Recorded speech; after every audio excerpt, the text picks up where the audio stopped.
Hey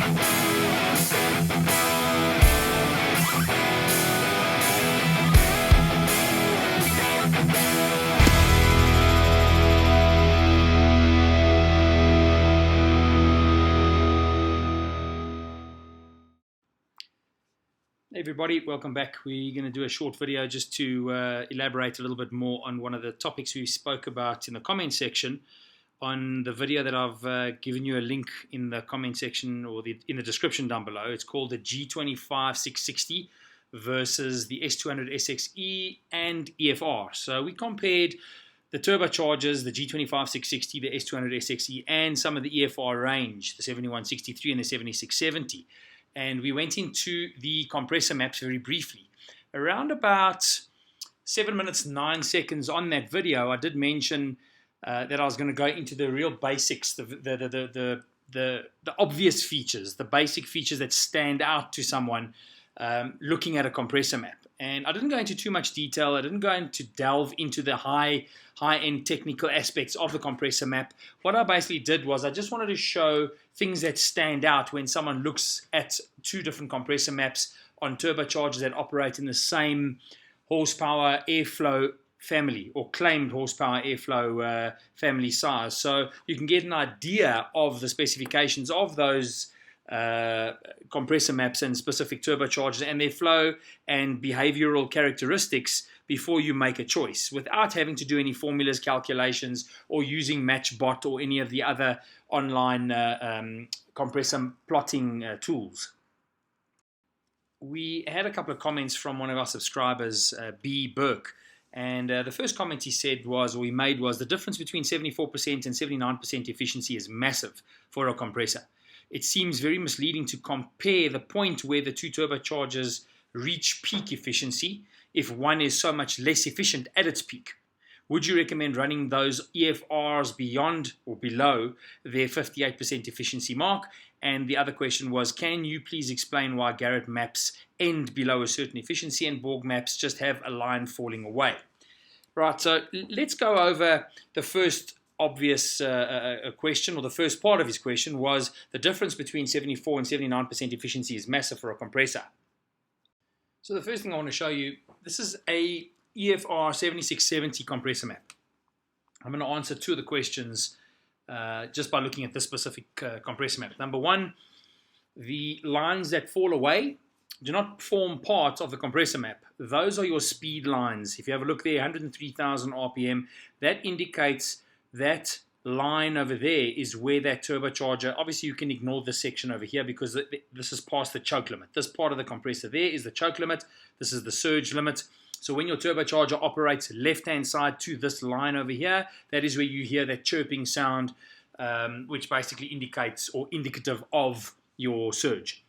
At the same time, once the compressor wheel is absolutely maxed out, it cannot flow past this right-hand side limit over here, which is known as the choke limit. So at the end of the day, these lines over here indicate your speed. That is your speed lines. So don't worry about them. They've got nothing to do with flow in terms of these little pieces that are hanging over the side here. That's number one. Number two, yeah, there is a massive difference between, let's say, a 75% efficiency and let's take 66% efficiency, for example. So if you follow this line, that's 66%. That line over there that we're following all the way down is the 66% efficiency. Now, this is one of many ways to look at this. If you have a look at the absolute lowest vertical P2C ratio graph in relation to this 68% efficiency line, you'll see that the flow is approximately, call it maybe 13, 14 pounds per minute of airflow. Now, if you're using X10, and this is quite a lengthy topic on its own, but if you're using X10, which means for every 10 pounds per minute of airflow, you will generate 100 horsepower, which is where the Borg-Warner compressor maps actually operate on, then you will understand that that is approximately 130, 140 horsepower. On the opposite side of this scale, on the 66% line, right at the top, obviously it comes around over here. That's your 66% again. So it's 75, 74, 72, 70, 68, and then 66. So that's the line over there. the maximum horsepower that you will be able to generate on this specific line is approximately, if you just draw a line vertically down, 570 to 575 horsepower. So yes, there's a big difference, but there's quite a few ways to look at this. So do you look at it on this end of the scale, or do you look at it on this end of the scale? Because at the end of the day, 75% at, let's say, 2-bar gauge pressure will only generate 42.5 or 425 horsepower. But your 68% efficiency, which is lower efficiency, generates a much higher value. So at the end of the day, you've got this 68% efficiency island operating from 3.4 bar boost all the way down to approximately 0.3. So how do you look at it? Do you look at it on the left-hand side of the graph? Do you look at it at the right-hand side of the graph? At the end of the day, there is a big difference between the efficiency islands. Of course there is. But is it relevant to choosing a compressor map? Would you choose one compressor over another based on the number, the actual digit number, the 75 or 79 or 73 or 62 percentage number? Or would you look at other aspects, for example, the P2C ratio, the usable P2C on the vertical scale, the width of the graph, and more importantly, where your specific engine with its VE, volumetric efficiency, will actually plot on the graph? Will you come close to the surge limit? Will you come close to the choke limit? And based on those aspects, would you choose a compressor? Well, I certainly would. I'd like to just address one or two other things as well. I responded to Burke on the group just with a couple of questions with regards to the compressor maps. And the three questions I asked was, what exactly does efficiency mean on the compressor map? And I think we've gone over it very, very briefly. And I don't want to go over it much more or in much more detail right now, because I'm planning on putting together probably a 3 or a 4-part video on understanding a comprehensive guide to understanding compressor maps, understanding the formulas. What are the formulas without having to use Matchbot or any of the other online plotting graphs, specifically to see where you would plot conservatively on a compressor map. So the other question I posed was, does efficiency affect the horsepower output? Yes, it does. I think we've already answered that. But it affects it in a way that is completely opposite to what you would have expected. You would have thought that, well, the higher the percentage number, the more horsepower you will make. Nope, it doesn't work like that. At the same time, I asked, what is it about efficiency on a compressor map that you consider and apply to matching a turbo to your build? Well, the position thereof, that's about all I care about if I use a compressor map to plot a specific range on an engine that I plan on using. So let me go a little bit further into a comparison. Now, remember at 7 minutes 9 in the video that's in the description below, I mentioned the obvious features. Now, the reason, and let me answer this last question, Burke, in your initial response, which was, it seems very misleading to compare the point when two turbos reach peak efficiency if one is so much less efficient at its peak. Well, let's go into that.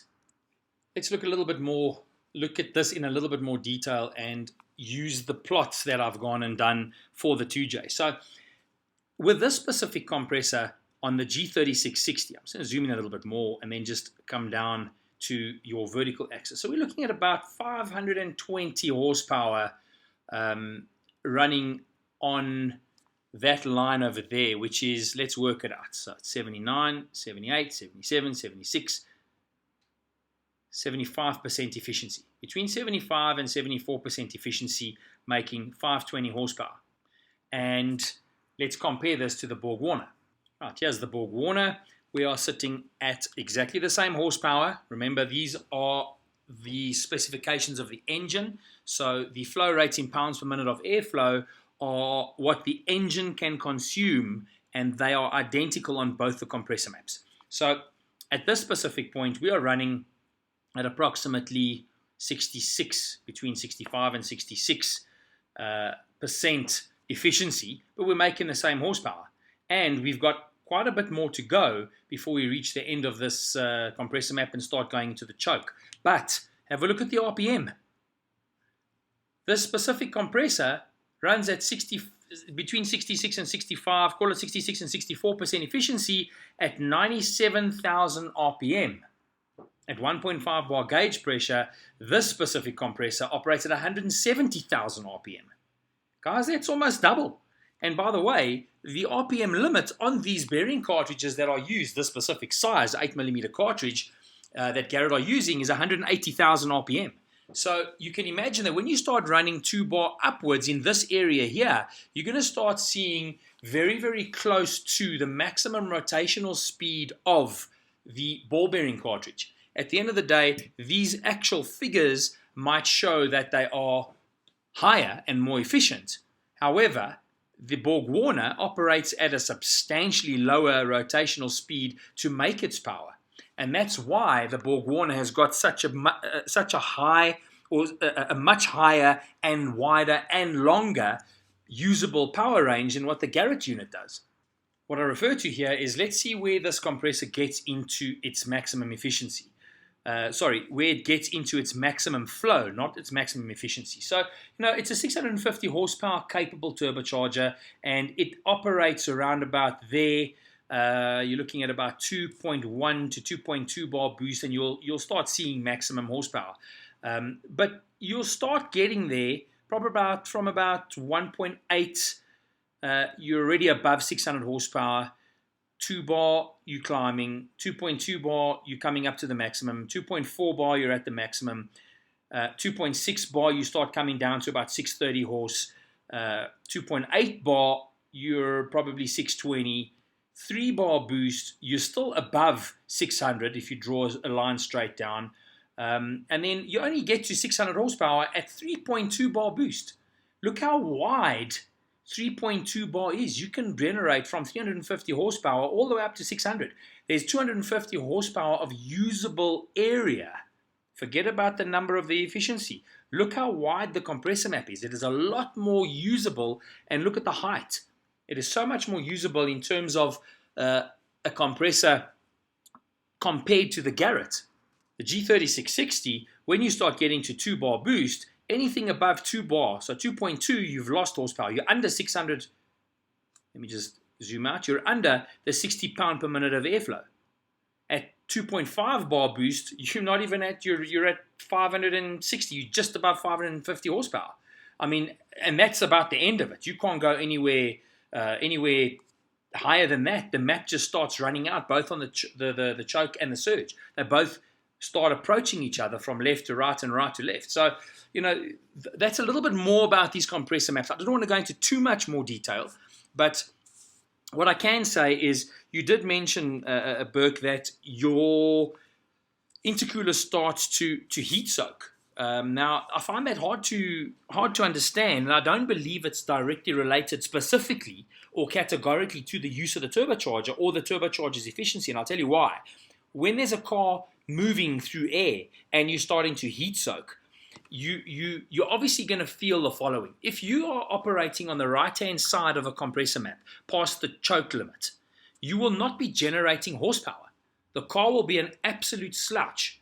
So if you claim that it's the efficiency of the compressor that is generating heat soak and overheating your engine, your intake air temps are climbing, then I disagree with you, because you wouldn't be driving the car in that area. And if you take the car to a dyno, your dyno graph will climb really early in the RPM band. It'll level out and fall away probably 30% or 25% before you get your RPM limit. So that would indicate that you are operating in the choke limit. Otherwise, go and get a speed sensor and do some logs and plots, and you'll be able to actually go and reverse plot that information onto a compressor map of the turbo you're using, and you can actually see where you are operating on that compressor map. While the car is moving on a racetrack, you should not, if your cooling pack is designed properly, the length of the piping going from the compressor housing to the cooler and from the cooler back to the intake is the right diameter, the right length, and you're using a proper core that is actually got a high efficiency and a low pressure drop, you shouldn't be seeing the intake temperature soaring. You should actually start seeing some form of peak temperature and it should stay there because the car's on a track and there's a constant airflow moving through the frontal area of that cooler. Yes, it's going to increase in temperature, but it shouldn't run away. That tells you that something's wrong. And it shouldn't be the turbo because you'll feel that the car will not be producing power. So obviously you're not going to go and keep on pushing the car harder and harder if it's not making power. You'd obviously assume that something's wrong. You'll come into the pits and you'll go and investigate. Guys, I mean, that's the end of this video. I don't want to go into too much more detail, but the actual percentage number, the actual number itself is irrelevant. For the purpose of plotting a compressor map, to choose a specific compressor for your turbo build, you should not have to worry about the actual number. You should be worrying about the size, the position, the width and the height of the efficiency islands, as well as the compressor map in general, as well as the fact that whatever horsepower in the number that is claimed needs to marry up to the airflow in pound per minute of airflow. Otherwise, you're basically just being misled. And unfortunately, that's what Garrett does. In their older GT and GTX Gen 1 turbochargers, they never used to do that. In Gen 2 and upwards, they started to make these mistakes. And unfortunately, some of us are well versed in turbos and we can pick this up. And customers that purchase these turbos come back to us and complain that they're not making the power that they claim. And we obviously have to go and explain to them that it's unfortunately the way these things work. But anyway, Burke, thanks very much for your comments. This is not a dig at you. Please don't take this the wrong way. You actually posed really, really great questions, and you've made for a really interesting video, which is a topic that I've just touched on. This gets really, really complicated, and I am going to make a multi-part video on compressor maps, how to read them properly, step by step, slowly, so that the guys that don't know how to do this can actually catch up. We'll talk about volumetric efficiency of an engine and how to calculate that using a formula. But for now, I hope that's answered some of your questions and shed some light. And for those of you watching this from the sidelines, it should answer quite a lot of questions. If there are any more questions, please, guys, post them, comment down below, like, subscribe, and let's see what you guys think.